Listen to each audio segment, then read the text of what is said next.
자, 제가 오늘 그 하노이 다운타운의 한 사무실을 방문했는데요.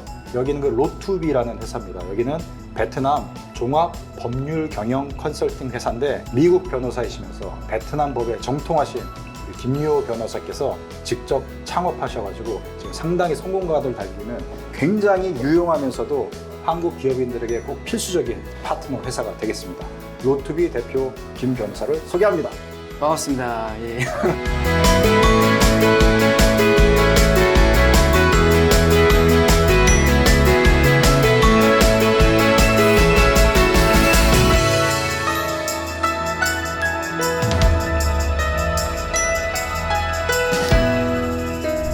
원래 그 미국 로펌에 계시다가 본인 사업을 예, 이제 하시는 거잖아요. 예. 그 과정을 좀 잠깐 설명해 주시면 좋을 것 같아요. 베트남에 이제 처음에 온 건 한 2007년도 꽤 오래됐죠. 네. 그때 이제 베트남 로펌에서 일을 한 걸 이제 시작으로 법무부인 로고스의 이제 본사에서 일을 하게 됐어요. 네. 베트남에 한번 가본 사람이 나가봐라 해서 이제 하노이 지사장으로 네. 나왔고요. 네.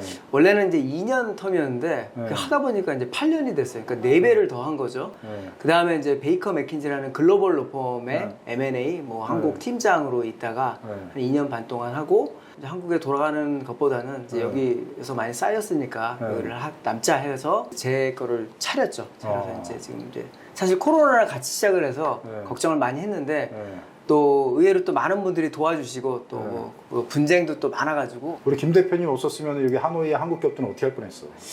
저 없어도 뭐 잘 살았겠지만 그래도 제가 있음으로 해서 조금 더 도움이 됐겠죠? 네. 아니 뭐 베트남 변호사 이렇게 계속 예. 찾아다닐 수도 없고 맞아요. 예, 예. 한국인으로서 예, 예. 베트남 법에 정통하게 잘 알면서 맞아요. 예. 또 이제 국제적인 경험도 갖고 있는 예, 예. 그런 변호사분을 찾기가 쉽지가 않잖아요. 한국인 변호사로서는 그래도 좀 오래 베트남에 있었기 때문에 네. 그런 면에 있어서는 또 법으로만 또 베트남에 되는 게 아니라서요. 네. 법 외에 실제 경험한 것들을 나눌 수 있는 것, 네. 어떻게 실무적으로 해야 되는 거를 안내를 할 수 있는 사람은 네. 많지 않아서 네. 그런 면에는 도움을 네. 많이 드리고 있는 것 같습니다. 기업인 투자자분들이 관심 있는 게 각종 사건 사고가 많잖아요. 예, 베트남이. 예. 뭐 기회의 땅이라고 하지만 예. 사실은 사기도 많이 당하고 예, 예. 어려움도 많이 겪잖아요. 변호사로서 이제 활동하셨으니까 그거의 대표적인 예. 그런 여러 가지 사건 사고들이 있을 것 같아요. 예. 그거 좀 몇 가지 좀 소개를 해주면 참고가 될 것 같거든요.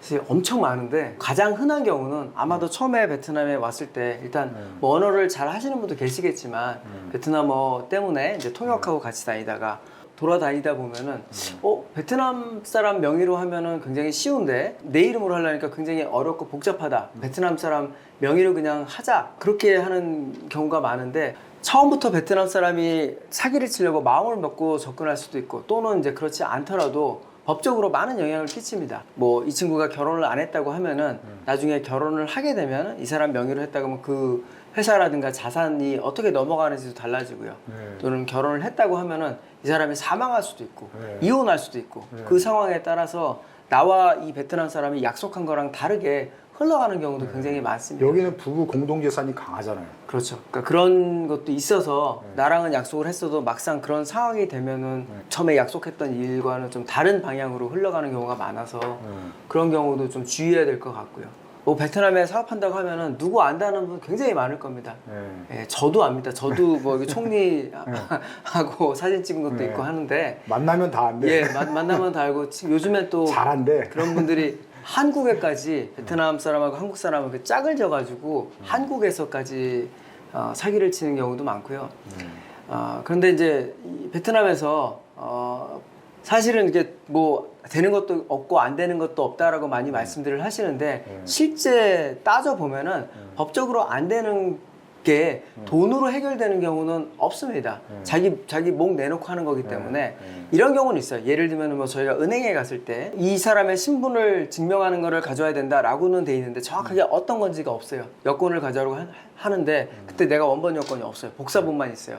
이거를 봐줄지 안 봐줄지는 뭐 은행 직원에 따라 달라지겠죠.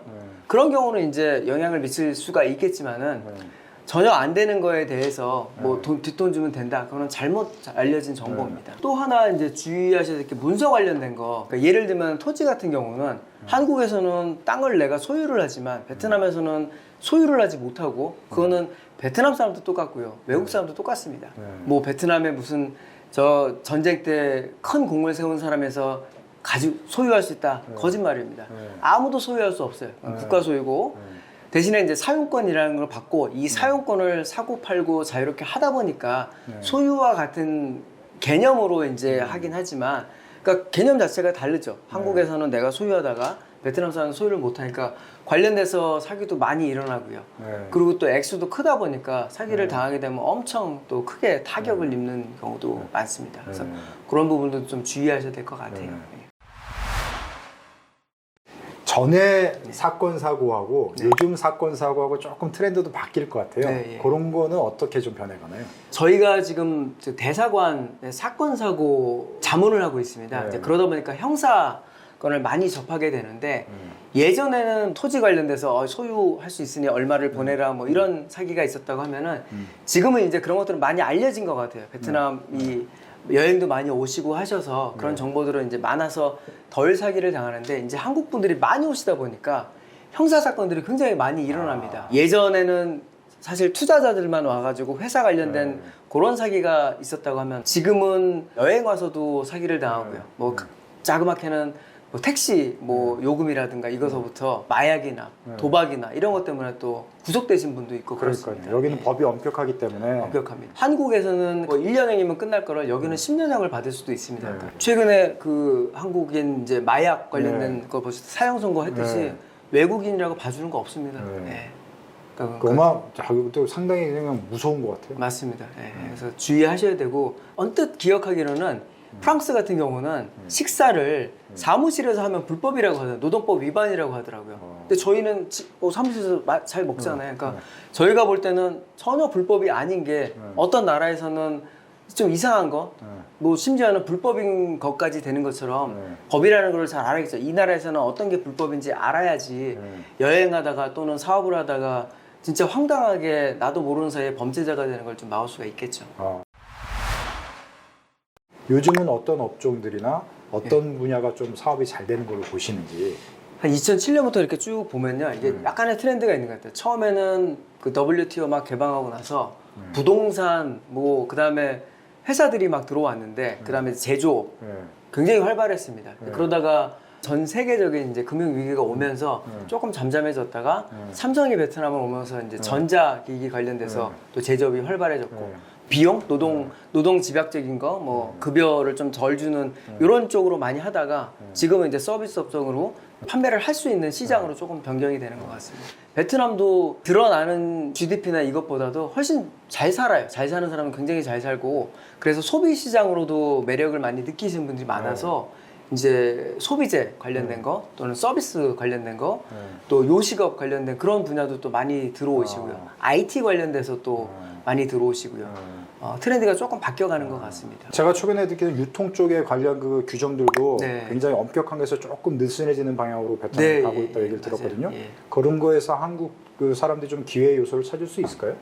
그렇죠. 아무리 예전에는 이제 시장 자체가 베트남으로 이제 처음에 뭐 제조업으로 들어온다고 하면 지금은 그렇게 해서 들어오시는 한국인만 해도 명수가 적지 않기 때문에 코로나 전만 해도 거의 한 20만 명 가까이 됐고 지금 뭐 줄어도 10만 명 이상은 될 걸로 보입니다. 그러면 그 시장만 봐도 벌써 소비 시장이 충분한 거거든요. 그리고 이 베트남 같은 경우는 인구수가 1억이 거의 가까워서 1억 정도 되면은 이 자체 시장만 해도 충분하다고 하더라고요. 그러다 보니까 이제 베트남 사람한테 하나씩만 팔아도 충분히 시장이 성숙하고 충분히 이제 프로핏이 나오는 시장이기 때문에 그거를 보고 들어오신 분들 막 적지 않습니다. 회사에 계시다가 그 베트남 경험을 쌓으셔가지고 이제 창업을 어떻게 보면 하신 거잖아요. 그런 과정 속에서 베트남 내에서는 이런 것들을 조금 주의해가지고 자기의 사업을 이제 세워가지고 뭘 할 때는 그러면은 조금 더 성공 확률을 높일 수 있을 것 같다. 그럼 꿀팁 뭐 있을 것 같아요. 기본적으로 내가 들은 거랑은 많이 달라요. 그래서 직접 경험을 한번 해보시기를 추천을 드리고요. 누가 뭐 좋다라고 하면은 이미 그 시장은 성숙돼가지고 이제 내리막길을 걸을 확률이 매우 높기 때문에 뭐 예를 들면 내가 식당을 차리고 싶다면 식당 한번 일을 한번 해보십시오. 내가 그리고 한국인을 대상으로 할지 베트남 사람을 대상으로 할지 이 사람들은 어떻게 다른지 이 시장이 다른지 그러면 나는 이쪽이 날지 저쪽이 날지를 알고 들어가야지 그냥 내가 한국에서 해봤다고 여기서 하면 아마 거의 99.9%는 실패할 것 같아요. 그러면 자기가 일단 실력도 있어야 되고 서비스 마인드도 있어야 되고 그리고 첫 번째 시장을 좀 잘 공략을 해야 될 것 같아요. 베트남 사람을 공략할지 한국 사람을 공략할지에 따라서 조금 다른 점이 많기 때문에 그 마인드를 가지고 접근을 시작을 하시면 아마 성공하실 것 같습니다. 전체적으로 베트남의 경제나 베트남의 현황은 앞으로 어떻게 변해갈 것 같아요? 전망을 만약에 좀 해주신다면. 나쁘지 않습니다. 네. 저도 실제로 있어 보니까 베트남이 어려우면 베트남만 어렵냐? 아닌 것 같아요. 다른 나라는 더 어렵습니다. 그러니까 지금 인구를 봐도 여기는 젊은 나라이기 때문에 앞으로도 희망이 굉장히 많아요. 한국은 지금 뭐 출산율이 0.8 뭐 이렇다니까 앞으로 이제 점점점 일할 수 있는 게 줄어들잖아요. 여기는 젊은 나라이기 때문에 기본적으로 뭐 30대 중반 정도가 지금 평균 나이기 때문에요. 물론 여기도 이제 노후화 되기는 해요. 동남아도 그렇고. 그러면 베트남만 노후화가 되냐? 다른 나라들은 더 노후화가 됐기 때문에 여기가 그래도 젊은 나라, 그때도 아마 젊은 나라일 것 같아요. 예. 그래서 제가 볼 때는 베트남은 활기가 넘칩니다. 길거리에도 뭐 젊은 사람도 굉장히 많이 보이고 임신한 사람도 많이 보이고 아이들도 많이 보내고 제가 이번 최근에 한국 이제 논산하고 몇몇 지방들을 갔는데 진짜 아이들 보기가 어렵더라고요. 네, 예, 그렇죠. 그러니까 그거를 비교해 보면은 그리고 임금도 한국 임금, 뭐 베트남 임금, 중국 임금 다 올라간다고 투덜투덜 하지만 그래도 베트남 임금이 급여가 한국이나 다른 나라에 비하면 경쟁력이 상당히 높습니다. 그러니까 일로 계속 오시죠. 그리고 인도라든가 다른 나라도 있지만 저도 뭐 인도에 오퍼도 받아봤고 미얀마도 한때 관심이 많으셨지만 문화가 너무 다르고 또 인프라가 안 돼 있어서 그리고 베트남 사람처럼 성실하지 않아서 결국은 다 베트남으로 오시더라고요. 앞으로도 비슷하지 않을까 싶습니다. 예. 최소한 향후 10년은 베트남이 답인 것 같습니다. 앞으로 이제 이런 성장이 계속 예상되는 국가에서 그 법적인 뭐 서비스도 해드리고 여러 가지 컨설팅도 하시는데 어떤 회사로 기억에 남는 그런 회사로 하고 싶으신지 뭐 비전이나 미래 계획 같은 거 좀 있으면 설명을 해주시죠. 일단 베트남에 살고 있는 한국인 변호사로서는 아마 가장 오래된 변호사 중에 하나고 그러다 보니까 베트남 하면은 로투비, 김요 변호사 딱 이렇게 떠올릴 수 있는 베트남 하면 시티타임스로 내가 얘기하는 시티타임스는 또 언론 쪽에는 이제 포함해서 그렇게 되고 싶습니다. 그러니까 법으로는 베트남 그러면 로투비 어려움이 있을 때는 로투비, 김요 변호사 뭔가 좀 상담이 필요해 그럼 김요 베트남에 진출해야 된다 그러면 로투비, 김요 변호사 그다음에 뭐 베트남의 맞습니다. 뉴스, 정보 그러면은 시티타임스 예 그렇게 하는 게 이제 목표입니다. 그렇죠. 시티타임스 예 시티타임스 그렇죠. 베트남 하면 당연히 시티타임스 아닙니까? 아유 대단하십니다. 그래서 하여튼 꼭 그런 그 컨설팅 회사로 또 법 서비스 회사로 계속 성장하시기를 기원하겠습니다. 고맙습니다. 예.